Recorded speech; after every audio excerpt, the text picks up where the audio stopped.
Ijambo ry'umunsi.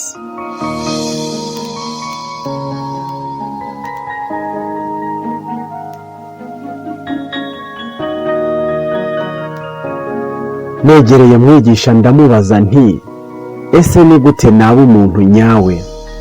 Nawe ati jya witekerezaho neza, wiyibutse aho wumva wakosheje none kugira ngo ejo uzahakosore, kandi wirinde kwikunda no kwishyira hejuru.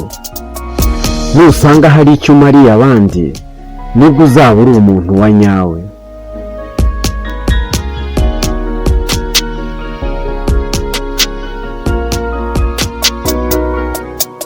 Negereye mwigisha maze ndamubaza nti ese kuba ntacyo ndageraho nibyo bitera bamwe kwemeza ko ntacyo nzageraho? Maze nawe aransubiza ati umuntu naguca intege akubwira ko ntaho uzagera, uzamubwire ko naho uri utari uzi ko wahagera, nubwo azamenya ko naho uzagera nta ruhare azabigiramo.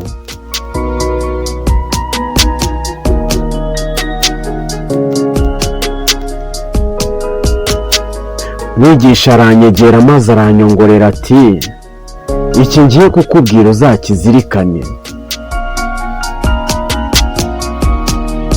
Ntuzigere wicuza kuba umuntu mwiza ku bantu batabikwiriye, ahubwo uzicuze kubera mubi umuntu wakubereye mwiza maze ukabirengaho ukamuhemukira.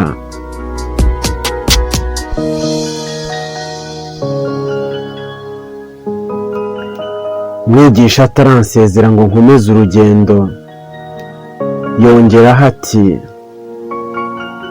hanyuma y'ibyo maze kukubwira, aho ugiye uzaba amahoro kandi kwibwira ko ushobora gusimbuka ugasanwa n'ibiganza byigeze kukurekura.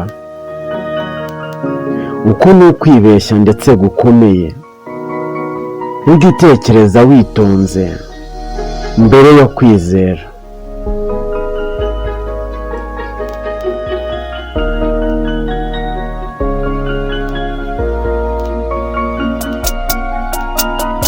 Maze mwigisha yongeraho ati uko uzabaho kose uzagira ibyishimo muri wowe.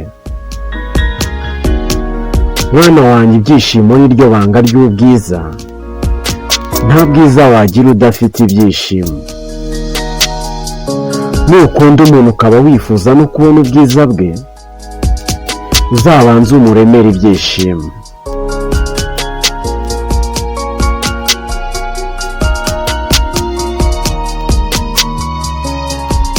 Ndabashimiye mwese mukomeje kutwereka ko mukurikira ijambo ry'umunsi kuri Bando Life TV. Reka nkwibutse ko rigezweho na Mr. Bando ku bufatanye na Bando Life TV. Ushobora no kuduha igitekerezo cyangwa icyifuzo muri komenti, ukaba wakanda na subscribe, utibagiwe no gusangiza inshuti zawe. Reka mbifurize gukomeza kugira ibihe byiza kandi Imana ibarinde.